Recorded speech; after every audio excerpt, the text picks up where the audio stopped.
Herkese merhaba. Ben Gülpembe Yakın. 20 Şubat 2022 yılında 60 santimetre kadar yükseklikteki bir yerden düştüğüm için kalçam kırıldı. 1 Mart'ta da kalça protezi ameliyatı oldum. Üstünden tam 2 yıl kadar geçti. 2 yıl sonra bu videoyu çekiyorum. Kalça protezi ameliyatından sonra 2 çeşit Walker kullanmıştım. İkisinin de avantajlarını ve dezavantajlarını size anlatayım. Siz kendi tercihlerinizi ona göre yaparsınız. Ben 2 çeşit Walker kullandım.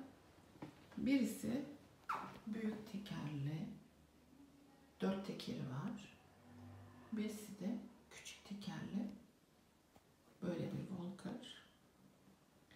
Birinci Walker'ın ileri geri hareket ettirirken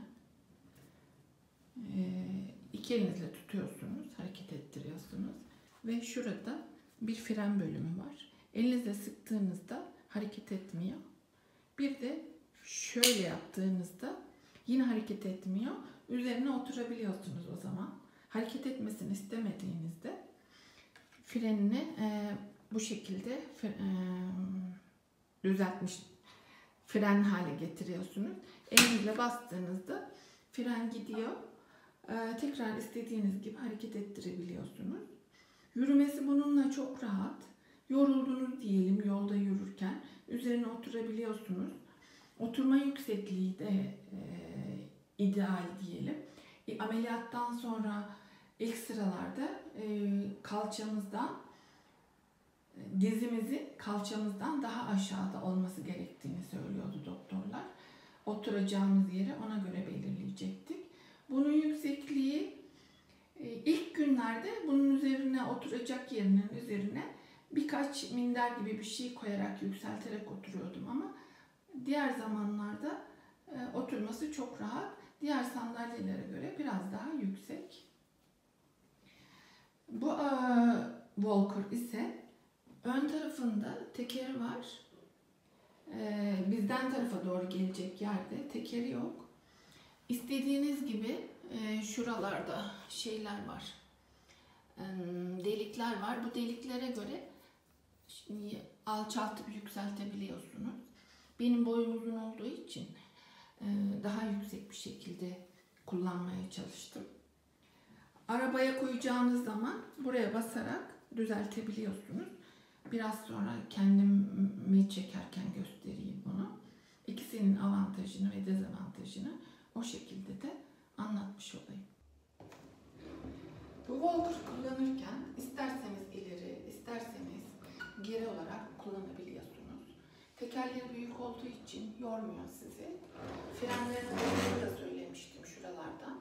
İki elinizle sıkarak gittiğinizde ileri gitmiyor. İlk sırada doktor bana ilk günlerde yürürken ileri kaçarsa seni zorlayabilir demişti ama frenlerini tutarak gittiğinizde her adımınızda frenini sıkıyorsunuz. O zaman ileri kaçma gibi bir derdi yok. Bunu ilk sıralarda nasıl kullandığıma gelince normal yürür gibi kullanabiliyorsunuz. Bir adımınızı diğerinin yanına getiriyorsunuz ilk sıralarda kalçanız çok acıdığı için. Ama bir müddet geçtikten sonra kolunuzdan da destek alarak normal bir şekilde yürüyorsunuz. Yoruldunuz diyelim. Bunu çevirip üzerine oturabiliyorsunuz. Otururken de kaymasın diye frenlerini indirdiğinizde hiç ileri geri hareket ettireyim deseniz de hareket ettiremiyorsunuz.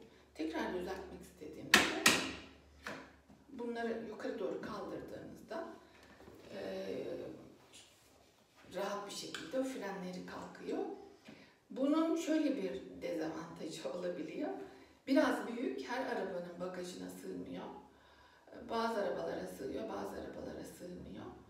Bir de lavaboya giderken kapıdan geçerken biraz zorlanabilirsiniz. Bizim kapımızda eşik vardı. Eşikten geçerken zor olduğu için ben lavaboya giderken diğer Walker'ımı kullanıyordum. Diğer Walker'ın özelliklerine geçersek,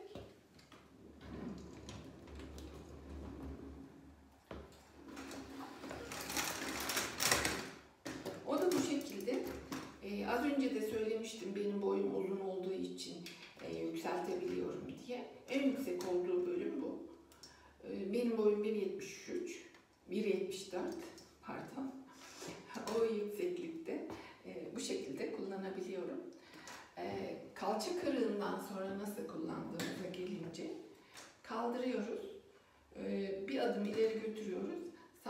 bacağımızı atıp kırılan protez takılanı onun yanına getiriyoruz. Bunu tekrar ileri götürüyoruz. Sağlam bacağımızı atıp diğerine onun yanına götürüyoruz. Bu her şekilde, her seferinde bunu kaldırıyor olmak ya da arka tekeri var bunun gerçi ama biraz zorluyor insanı, bir daha yavaş hareket ediyorsunuz. Ve yolda yürürken, sokakta yürürken daha zorlanabilirsiniz. Diğer walker'ı kullanmak o açıdan güzel. İlk yataktan kalkarken ilk bu walker'ı kullanmıştım ameliyatın ertesi günü. Yataktan ilk kalkarken olan bölümü göstereyim.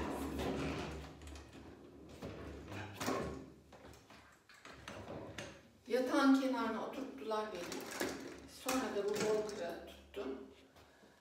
Sağ bacağımı bastım. Sonra da onun yanına öbürünü bastım. İlk kalkıyorum. Çok zor kalkmıştım böyle. Kalktıktan sonra da yavaş yavaş ameliyatın ertesi günü yürütebiliyorlar sizi. Bunun avantajlarına gelince kıvrıldığı için her arabanın bagajına giriyor. Her yere, işte evin her yerinde kullanabilirsiniz. Dolaştırması daha rahat. Şurada bir düğme var. O düğmeye bastığınızda sol tarafı ve sağ tarafı kıvrılıyor. Düz hale geliyor böyle.